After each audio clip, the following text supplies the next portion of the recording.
할렐루야. 말씀을 같이 보겠습니다. 누가복음 3장 7절로 14절입니다. 누가복음 3장 7절로 14절입니다.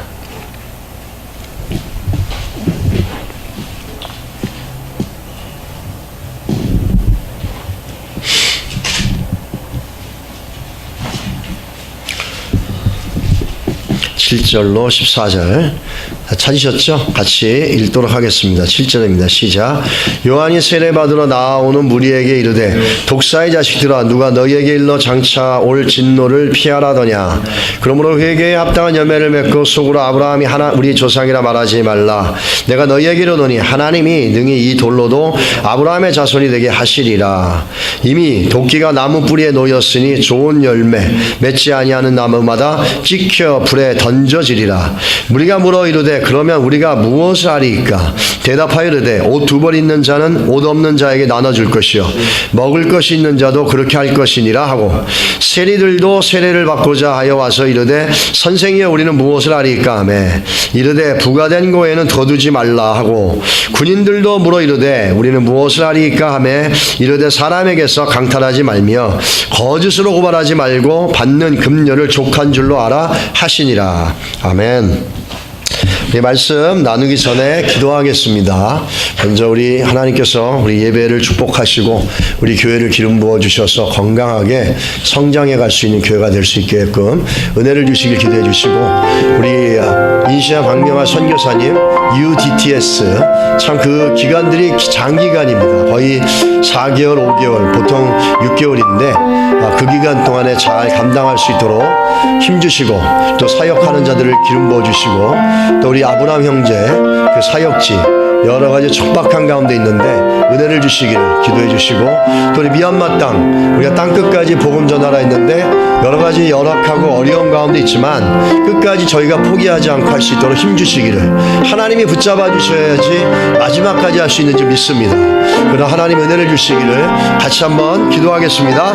하나님 아버지 주의 은혜를 구합니다. 할렐루야. 오늘 요한복음 3장의 말씀을 통해서 같이 주의 말씀을 나누겠습니다. 이 말씀은 너무나 많이 알려져 있고 우리가 잘 아는데 그 의미를 다시 한번 좀 우리가 좀 살펴봤으면 좋겠습니다. 그 예수 그리스도께서 예루살렘에 입성하는 장면들을 여러분 기억하실 겁니다. 마가복음 21장 5절에 보면 시온에 따라 크게 기뻐할지어다 예루살렘에 따라 즐거이 부를지어다 보라 내 왕이 내게 임하시나니 그는 공의로우시며 구원을 베푸시며 겸손하여서 나귀를 타시나니 나귀의 작은 것 곧 나귀의 새끼니라 이렇게 얘기합니다. 일반적으로 왕이라고 선포하는 사람들은 화려한 백마나 장식이 되어 있는 말을 타고 들어옵니다. 그래서 그 말을 통해서 자기의 권위와 또 자기가 갖고 있는 어떤 위엄들을 마음껏 부각을 시킵니다. 근데 세상의 왕들과 다르게 예수 그리스도께서는 예루살렘에 입성할 때 자그마한 초라한 나귀 새끼를 타고 그리고 아무도 길을 예비하지 않아서 그 앞에서 옷을 벗어서 사람들이 그 평범한 사람들이 겉옷을 벗어서 왕의 길 카페트를 만든 겁니다. 그리고 옆에 진열하는 사람들도 없고 사역하는 사람들이 없으니까 우리가 잘 아는 팜트리 나무를 들어가지고 호산나 호산나라고 하면서 예수 그리스도의 왕 되심을 갖다가 선포하고 인정을 합니다. 어떻게 보면 세상적인 개념을 보게 되면은 그 위엄과 권세를 부리면서 화려함으로 장식되어져 있고 도열되어져 있는 곳을 나오는 세상의 왕의 모습하고 비교해보면 예수 그리스도가 왕으로 선포하면서 이 세상을 창조하신 창조자시고 우주 만물의 주인 되심에도 불구하고 들어오시는 모습을 보면 참으로 초라합니다. 어쩌면 좀 코미디 같습니다. 그 조그만 나귀 새끼, 여러분 나귀를 봐서 알겠지만 굉장히 나귀는 초라합니다. 작고 그 조그만 나귀 중에서도 새끼 위에 타가지고 그 종려나무 줄기를 흔들어가면서 호산나를 외치고 사람들은 겉옷을 부어가지고 땅의 길을 열면서 왕의 길처럼 얘기합니다. 마치 그 위험 있는 왕을 흉내내는 것 같이 초라해 보이고 어딘가 맞지 않는 어색하고 불편하고 뭐 이런 모습을 보면서 참 코믹하게 느껴질 수 있을 겁니다. 그런데 우리는 그 사건을 통해서 예수 그리스도가 왕이신데 어떤 왕이신지를 볼 수가 있습니다. 제일 중요한 것은 그분은 겸손한 왕이셨다라는 겁니다. 이 땅에 오시면서 자기를 드러내지 않고 자기를 감추셨고 끝까지 헌신하고 끝까지 순종하고 끝까지 복종하면서 정말 진노의 자식이라고 가치 없는 인간들을 향해서 종의 형체를 입으면서 죽기까지 순종하는 예수 그리스도의 모습이 그 안에 보여지고 있다는 사실입니다. 우린 예수 그리스도를 알지 못하면은 그 눈에 보이는 행사, 눈에 보이는 형식, 눈에 보이는 어떤 그런 것들만 보고서 평가할 때가 참 많습니다. 그러나 예수 그리스도를 알게 되면은 세상에 아무리 권위 있는 왕들이 기가 막힌 사열과 도열을 받고 나온다 하더라도 예수 그리스도를 분명히 아는 자들은 초라한 나귀 위에 섰어도 그 예수 그리스도의 가치와 존엄성과 위대함을 분명하게 고백할 수밖에 없다라는 겁니다. 아무리 화려하여도 생명이 없는 것과 초라하고 좀 어딘가 어색하고 코믹해 보여도 거기에 생명이 있다는 걸 알게 되면은 그 생명의 가치는 모든 것을 압도할 수밖에 없다는 겁니다. 우리는 그 예수 그리스도가 그렇게 들어오면서 겸손의 모습으로 자기를 드러내지 않는 그 모습, 그 모습으로 들어오는데 오늘 우리가 본문에서 살펴보는 요한이라는 사람이 바로 이런 모습들을 갖고 있습니다. 요한의 자기 이해를 살펴보게 되면은 누구든지 다 자기를 향해서 자기 이해를 갖고 있습니다. 나는 어떤 사람이고 나에 대해서 어떤 언더스탠딩이 있습니다. 자기 셀프 언더스탠딩이 있고 더 나가면 셀프 이미지도 있고 셀프 이스템도 있고 셀프 리스펙트도 있고 다 있습니다. 그렇다면 우리가 가져야 될 중요한 그리스도 안에서 내가 가져야 될 나의 셀프 이미지, 내 언더스탠딩은 뭘까? 내 자기 이해는 무엇일까라는 것을 우리가 잘하는 그 요한의 고백을 통해서 우리는 너무 잘 알 수 있습니다. 요한은 지금 굉장한 역사를 일으켰어요.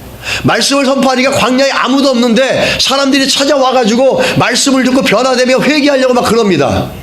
그러니까 사람들이 관심을 기울이기 시작하고 요한에게 질문을 던집니다. 뭐라고 던지냐면 15절과 16절에 보면 이렇게 얘기하죠. 백성들이 바라고 기다림으로 모든 사람들이 요한을 혹 그리스도신가 심중에 생각하니 이렇게 얘기합니다. 저 사람 혹시 예수 메시아 아니야? 그리스도 메시아 아니야? 기름 부은 자 메시아 구원자 아니야? 이렇게 생각하는 걸 알고 요한은 말을 하기도 전에 그들의 심중의 생각을 빨리 알아차리고 자기가 누군지를 얘기합니다.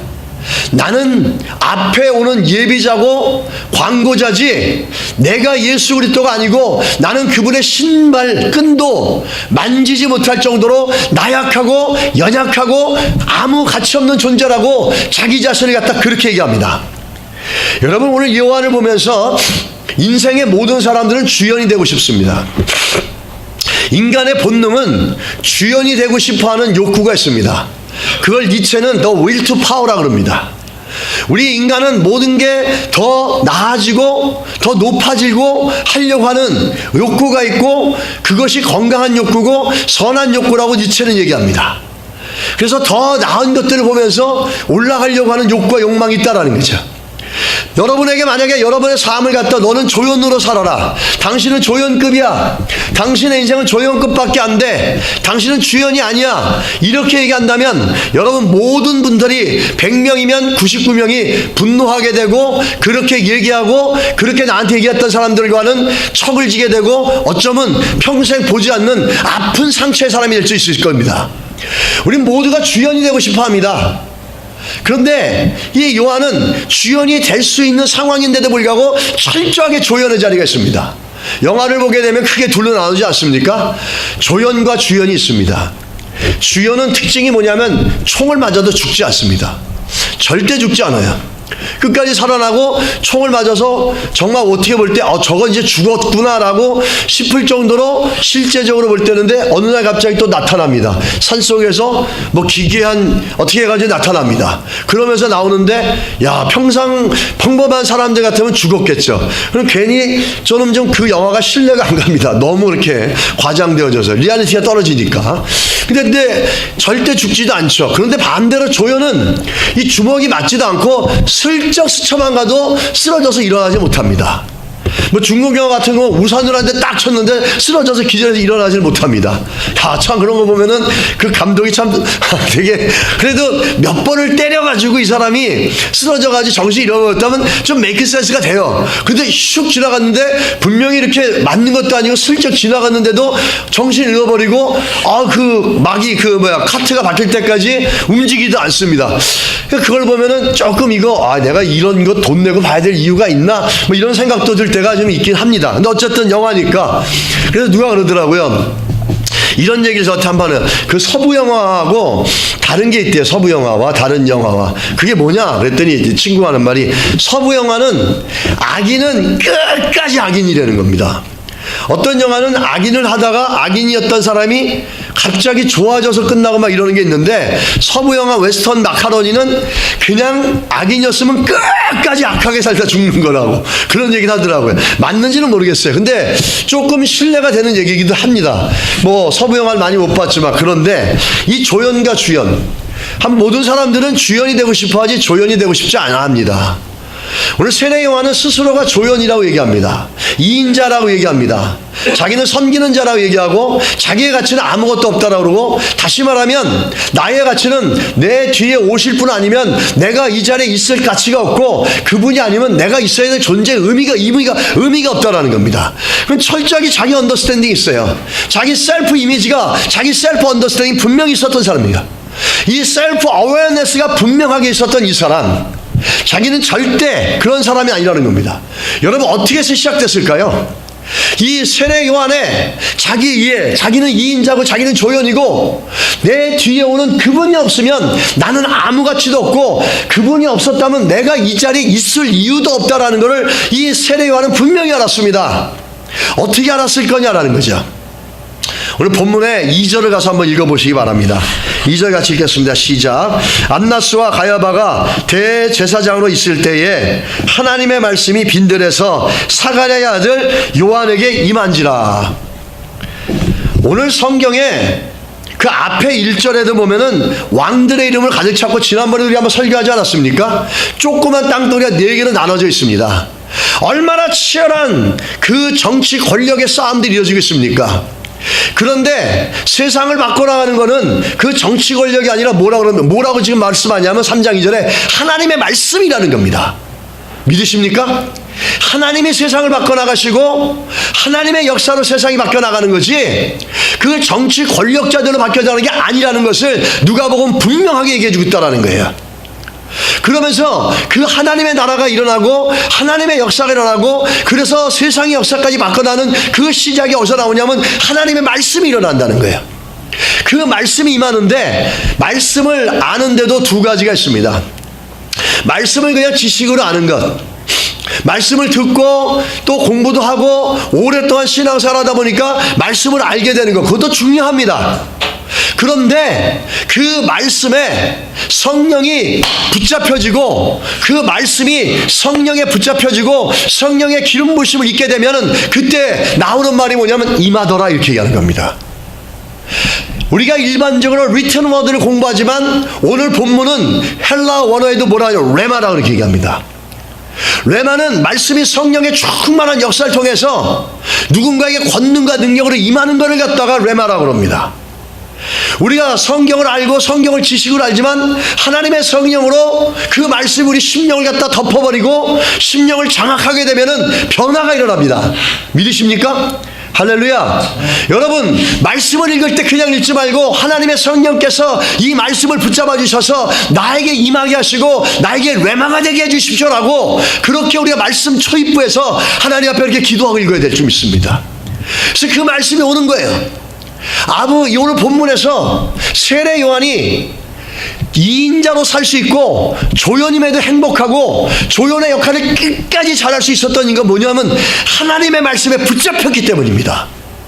하나님의 말씀을 그냥 아는 것 정도가 아니라 듣는 것 정도가 아니라 하나님의 말씀이 성령으로 충만하게 임하셔서 그걸 붙잡아 버린 거예요. 레마가 된 겁니다. 레마가.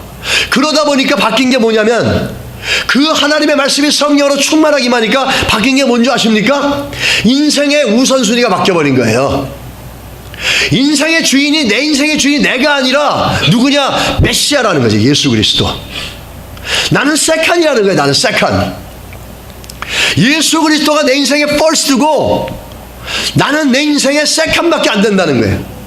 그게 예수 그리스도를 믿는 자들 중에서 신앙생활을 하는 데 있어서 정말로 하나님 나라 이끌어가는 자들에게 주시는 믿음의 올바른 열매들입니다. 예수를 믿어도 우리의 인생의 주인이 여전히 나이고, 예수를 믿어도 내 인생의 주인이 여전히 나인 게 변화가 되지 않습니다. 한 번도 이 말씀을 통해서 내 심령이 바뀌어지고 말씀이 임하여서 나를 바꿔버리고 성령으로 말씀이 나를 갖다 새롭게 빚어버리고 내 자아를 겪어본 경험이 없을 때는 인생이 맨날 내가 first입니다. I am the first of my life.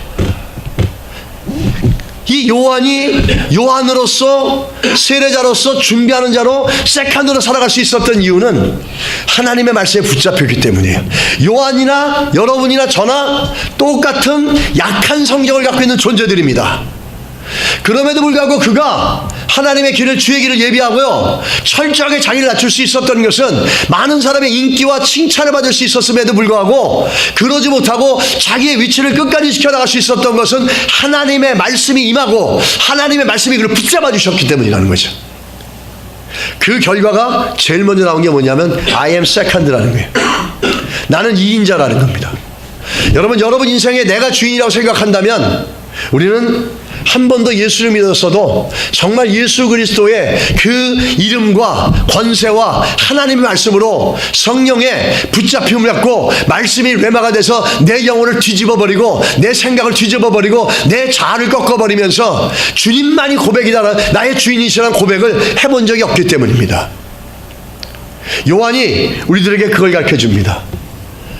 이 말씀을 통해서 여러분과 제 인생의 우선순위가 새롭게 결정되기를 주의 이름으로 축복합니다. 내가 아니라 예수께서 왕이 되시고 나는 세컨드라는 고백으로 살아가며 그렇게 갈 때 우리는 맡길 수가 있는 겁니다. 뭐라고요? 맡길 수가 있다라는 거예요. 내 삶의 주인이 내가 아니고 주님이시라고 그럴 때 우리가 할 수 있는 것은 내 삶을 맡길 수가 있습니다. 자식도 맡길 수 있고 미래도 맡길 수 있고 내 삶의 문제도 맡길 수 있고 내 약함도 맡길 수 있고 내 연약함도 맡길 수 있고 내 실수도 맡길 수 있고 내 죄악된 모습도 맡길 수 있고 그래서 하나님이 만져주시고 하나님이 만들어 가시고 하나님께 회복시키시고 변화시켜 줄 수 있도록 맡길 수가 있다는 거예요. 근데 내 인생의 주인이 나라 그러면 내 결정, 내 지혜, 내 경험, 내 지식에 붙잡혀져서 주님이 항상 뒷전으로 물러나 있는 거라는 겁니다. 하나님 말씀에 붙잡혀서 나는 세컨입니다라는 고백이 우리 안에 기쁨으로 되어질 수 있기를 주의 이름으로 축원합니다. 할렐루야. 그런 은혜가 있길 축복합니다. 그 인생은 내가 세컨이 될 때 그리스도 안에서 정말로 중요한 것은 내 인생의 주인이 아니고 내가 세컨이라는 고백이 되어질 때 그때부터 하나님께서 은혜 주시고 그때부터 우리 인생 가운데 범사 가운데 하나님이 역사하는 것이 차고 넘친다는 거예요. 내가 first고 내가 킹이라고 얘기하는 순간 우리는 그리스도 안에 하나님이 약속하신 수많은 것들을 누려가는 은혜의 삶이 될 수 없습니다. 우리 축복합니다. 우리 비전, 우리 복음의 빛교회 성도들 가운데 하나님께서 이런 은혜를 주시기 바랍니다. 내가 세컨입니다라는 고백을 통해서 성경의 그리스도 안에서 부활의 승리와 그 생명들을 누려가고 내 삶의 구석구석에 그것들을 경험해가는 역사와 능력이 임하시기를 그렇게 경험되기를 주의로 축원합니다. 말씀을 읽을 때 하나님의 성령께서 나를 바뀌시기를 간절히 사모하고 그 성령께서 말씀을 통해 내게 임하여서 나를 잡아버리시고 그래서 그게 레마가 되어지는 그런 일들이 계속해서 이루어질 수 있길 바랍니다. 할렐루야. 오늘 이 말씀을 통해서 바라는 것은 우리 인생의 우선순위가 무엇인지를 한번 좀 보시기 바랍니다. 어떤 사람은 비즈니스가 인생의 1순위입니다. 자식이 1순위입니다. 어떤 사람은 내 자존심이, 내가, 또 내 배경이, 수많은 것, 예수 그리스도 외 다른 것들로 1순위가 되어져 있는 사람들이 너무나 많습니다. 우리가 이따가 보겠지만 그런 사람들의 특징은 뭐냐면, 그런 성도의 특징은 뭐냐면 변화가 없습니다. I am second라는 책이 얼마 전에 한국에 번역돼 나왔는데 그거는 각 분야에 최고로 인정받는 사람들의 간증이 담겨져 있습니다. 여기에 브라이언 웰치라고 하는 세계의 락 그룹의 기타리스트가 나옵니다. 기타를 얼마나 잘 치는지 그분의 기타줄은 7개라고 합니다. 이 그룹의 앨범이 3천만 장이 팔리고 2번이나 그래미상을 수상했다고 합니다.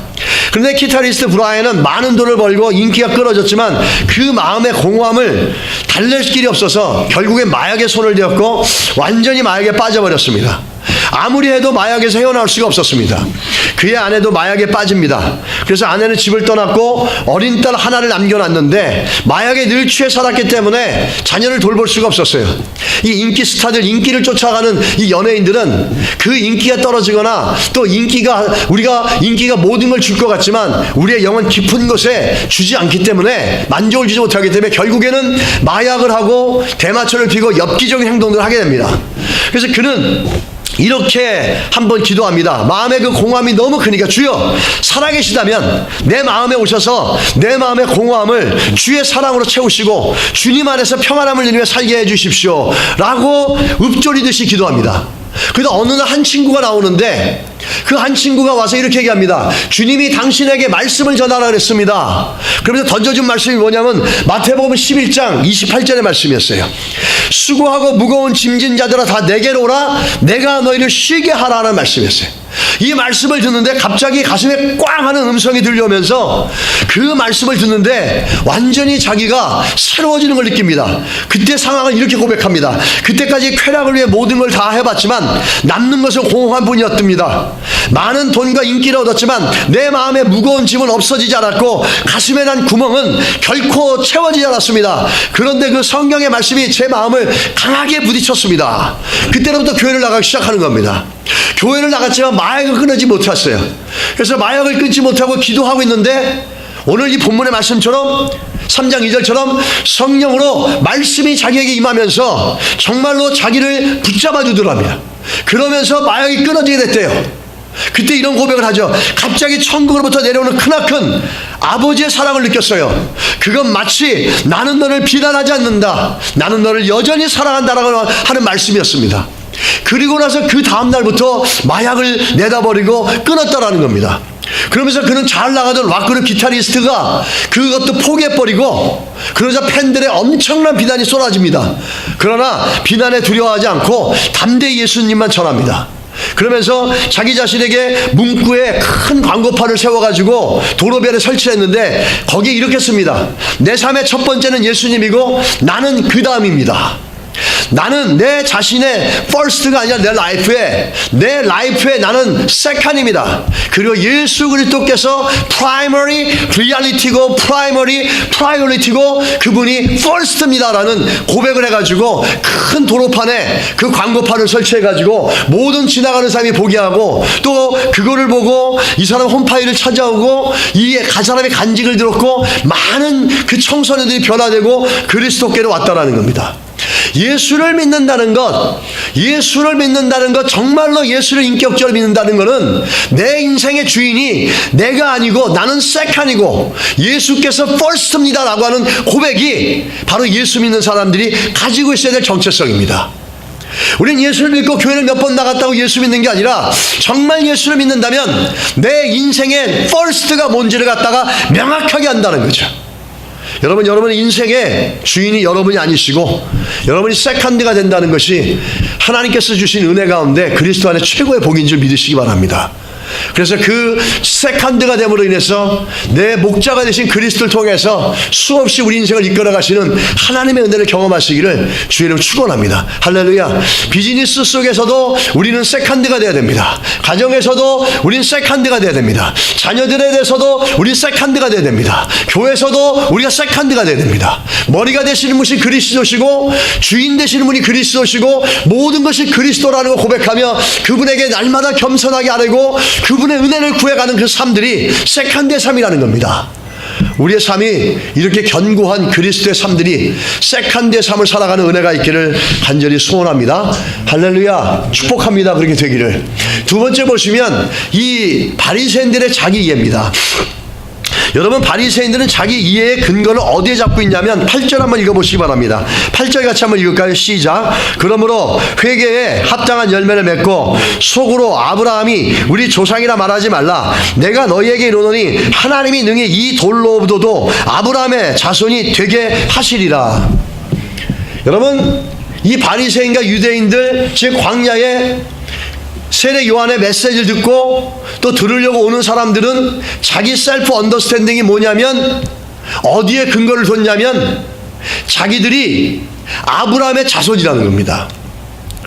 자기들은 아브라함의 자손이기 때문에 그 아브라함의 자손이라는 것 때문에 스스로가 어떤 존재라고 이해하고 있고, 또 자기가 아브라함의 자손이기 때문에 그 자만심과 다른 이들에 대한 우월감으로 가득 차 있었습니다.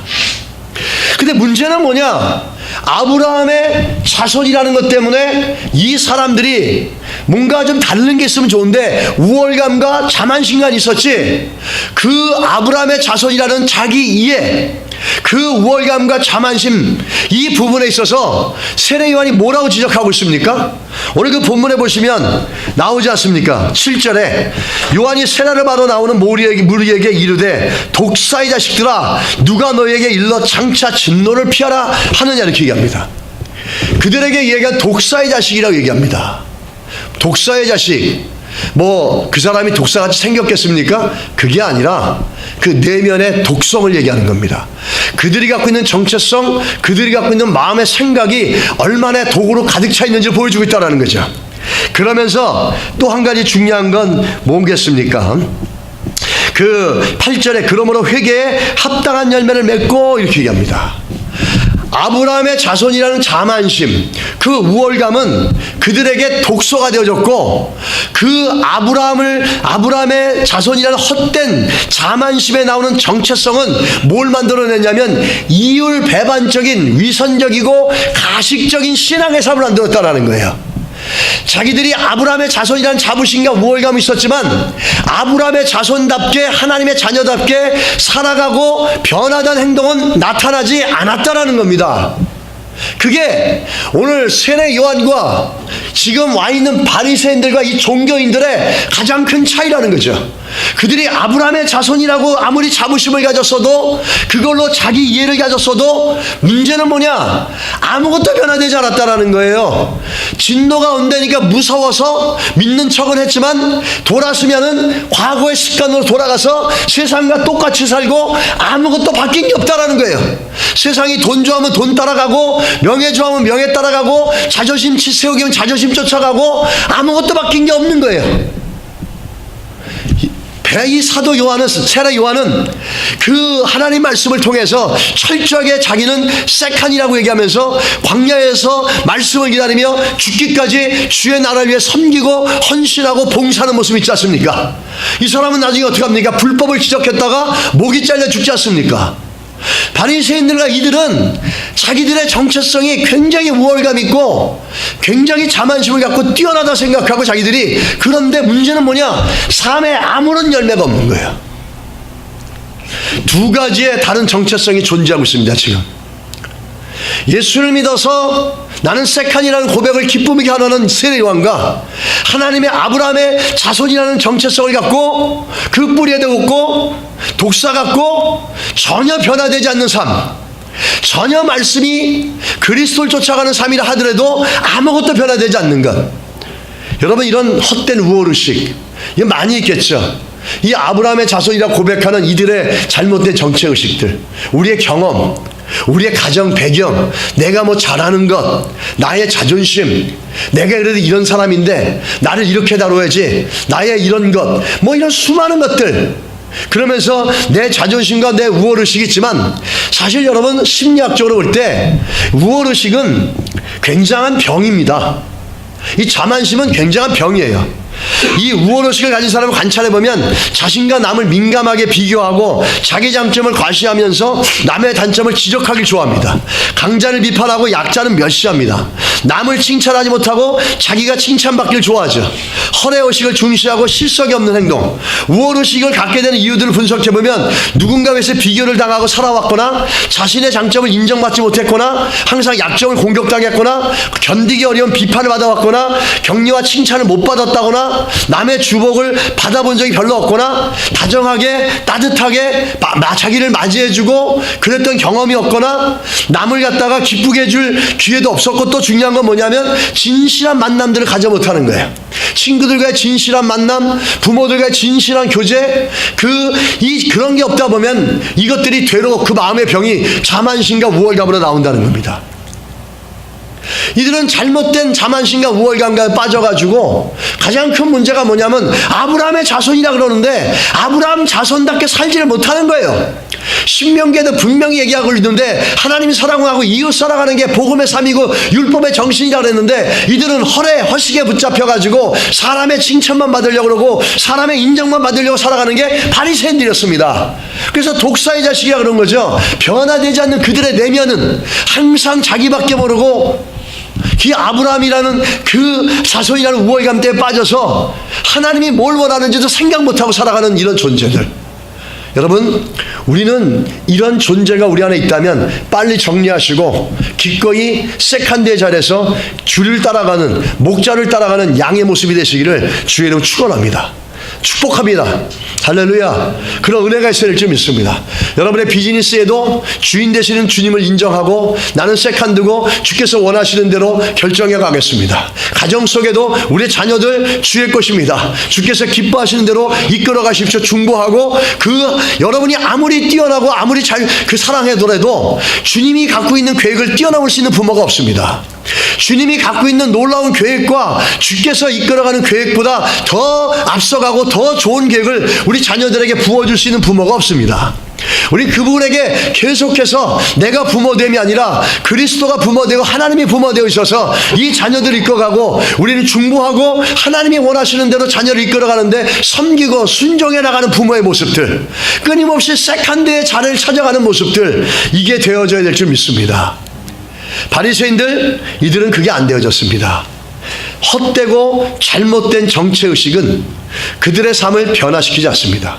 예수를 믿어도 정말 예수가 주인 되어주시고 왕이 되지 않으면 우리는 바리새인들처럼 시간이 지나도 겉은 그리스도인데 열매가 없고 변화가 되지 않는다는 겁니다. 오늘 이 말씀이 우리를 바꾸고 우리의 삶의 우선순위가 바뀌어지면서 주께 우리가 세컨드인 걸 고백해 나가는 믿음의 은혜들이 계속해서 일어날 수 있게 되길 축복합니다. 할렐루야. 그런데 이런 사람들도 어떤 변화가 일어나냐면 10절에 가서 한번 보시기 바랍니다. 그랬던 사람들이 변화가 일어납니다. 10절에 보십시오. 무리가 물어 이르되 그리하면 우리가 무엇을 하리까? 마치 사도행전 2장에 바울이 복음을 전하니까 뭐라 그러죠? 바울이 말씀을 전하자 마음이 찔려가지고 우리가 어찌할꼬 하는 장면이 사도행전 2장 37절 이하에 나오지 않습니까?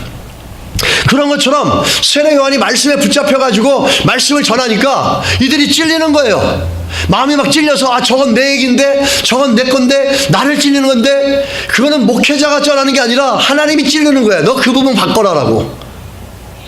저 사람이 나를 어떻게 알았지? 나의 이런 게 아니에요. 그렇게 찔리고 자기들이 그 말씀에 찔리고 자기들이 변화되지 않은 걸 아니까 그 말씀에 막 찔려오니까 그때 뭐라 그럽니까? 10절에 가서 이렇게 하죠. 그러면 우리가 어떻게 해야 됩니까? What am I supposed to? How am I do that? 내가 그러면 어떻게 해야 됩니까? 어떻게 변화돼야 됩니까? 어떻게 당신이 말하는 대로 변화되고 회개하는 삶을 살아야 됩니까? 그들이 말씀에 찔려지는 거예요. 여러분, 인생 가운데 예수 믿으면서 가장 안타까운 건 뭐냐면 한 번도 이 말씀에 찔림을 받지 못한 사람들, 또 말씀에 찔림을 받았어도 무시하고 넘어가는 경우들. 하나님의 성령이 그 다음부터는 찾아오지 않을 수 있습니다. 하나님은 인격체십니다. 하나님 우리에게 찔림을 주시고 아픔을 줄 때 그때 하나님께서 우리를 만들어 가시고 우리를 변화시켜 가시면서 정말 세례 요한처럼 하나님이 왕돼 주시면서 우리 인생 가운데 하나님이 하실 계획들을 갖다가 이루어가는 거라는 겁니다. 믿으십니까? 내가 주인이고 내가 왕이다 그러면 그 인생 가운데 하나님이 하실 일이 없어요. 근데 내가 세칸이고 내가 섬기겠고 나는 조연입니다라고 할 때, 그렇게 만들어 가실 때, 그때부터 하나님께서는 우리 인생 가운데 오셔서 주께서 원하시는 모습으로 우리를 통해서 이루어 가실 수 있다라는 겁니다. 이들은 말씀을 들어 찔렸어요. 여러분, 말씀을 들을 때 찔릴 때 그건 축복으로 여기시기 바랍니다. 믿으십니까? 그건 축복입니다. 하나님이 여러분 삶 가운데 마치 아픈 약한 부분을 갖다 찔러서 긁어내는 수술하는 것 같고, 성령으로 그 아픈 부분에 약이 들어갔을 때 일순간에 아픔이 잠깐 찾아올 수 있는 것처럼 그렇게 되는 거지, 그거는 어떤 다른 인간적인 목적이 아니라는 거죠. 이들이 찔렸다는 겁니다. 이 사람 그렇게 독사의 자식들 같고 왕팍한 자들인데 성령에 붙잡히고 말씀에 붙잡혀서 말씀을 선포하니까 자기들이 회개하지 않았고 자기들이 회개 열매 삼지 않았다는 걸 알게 되니까 우리가 어떻게 해야 됩니까? 라고 하면서 세례 요한에게 나온 겁니다. 할렐루야. 이런 역사와 기적이, 이런 놀라운 역사들이 우리 교회를 통해서 일어날 수 있기를 주의 이름으로 축원합니다. 그러면서 나와가지고 그들이 얘기합니다. 어떻게 해야지 회개하는 삶입니까? 그러자 세례 요한이 뭐라 그럽니까? 여러분 11절 이하부터 보시기 바랍니다. 대답하여 이르되 옷 두 벌 있는 자는 없는 자에게 주고 먹을 것이 있는 자는 그렇게 하고 먹을 것이 있는 자도 그렇게 하고, 또 12절에 세리들도 세례를 받고 나서 와서 이르되 무엇을 하리까? 부과된 거 외에는 거두지 말라. 쉽게 말하면 네가 갖고 있는 세리라는 위치와 권력을 갖고 갑질해가지고 사리사욕을 탐하지 말라는 겁니다. 그리고 또 그 13절로 가서 보시면은 14절에 보시면 군인들도 물어 이르되 우리는 무엇을 하리까 하매 사람들 강탈하지 말고 거짓으로 고발하지 말고 네가 갖고 있는 급료를 족한 줄로 알아야 됩니다. 이게 무슨 얘기냐면, 이 말씀보다 생각나는 게 뭐냐면, 제가 군대에 있을 때 헌병대에 있었습니다. 헌병대에서는 은어가 하나 있어요. 은어가 뭐냐면, 이 헌병이라는 특기가 파워 특기다 하다 보니까 남들을 이렇게 막 할 수가 있어요. 그래가지고 지금 오늘 15절 같이 나오는 이 14절 같은 남의 거 강탈하고 더 받아가고 이런 걸 다른 말로 하면 08이라 이렇게 합니다. 08이 쳤다 막 이렇게 얘기하는데, 이 자기가 갖고 있는 권력과 힘을 갖고 그러지 말라는 겁니다. 남의 것들을 취하고 남의 것들을 더 가져오고 그런 08이 치는 불법을 하지 말라는 거죠. 특별히 더 하는 게 아니라 너 위치에 맞게끔 살아가라는 거예요. 너의 준 신분에 맞게끔, 네가 갖고 있는 위치에 정도에 맞게끔 살아가라는 겁니다. 결국은 뭘 얘기하냐면 회개는 방향을 바꾸는 거죠. 회개는 방향을 막 눈물 많이 흘렸다 회개하는 거 아닙니다. 물론 회개에 눈물이 따라옵니다. 그런데 이렇게 삶의 방향이 바뀌지 않고 삶의 내용이 바뀌지 않으면 그 회개의 눈물의 가치는 아무 의미가 없어진다는 겁니다. 이 회개는 방향을 돌린다는 뜻이지 않습니까? 살아가는 잘못된 탐욕과 욕심에 붙잡혀 있던 삶이 정도로 돌아가는 겁니다. 하나님이 원하시는, 하나님이 본래 우리에게 주셨던 그 자리로 돌아가서 그 정도에 맞게끔 생활하는 거라는 거죠.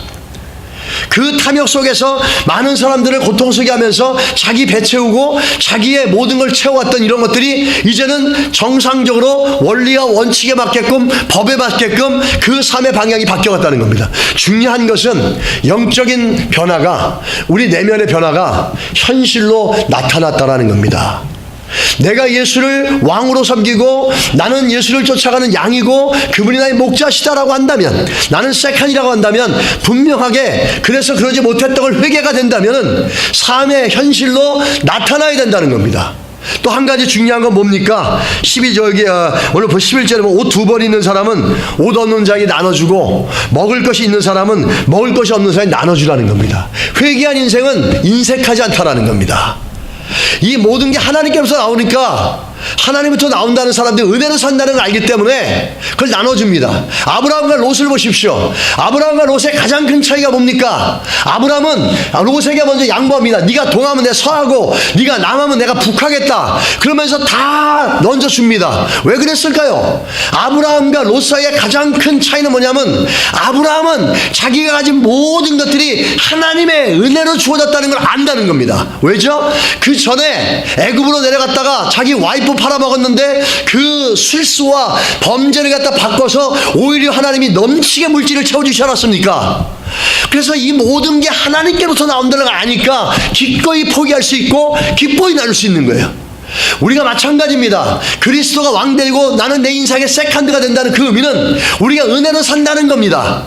우리가 가진 거 은혜로 주어진 것이고 우리가 나누고 베풀면 또 은혜로 주신다는 거예요.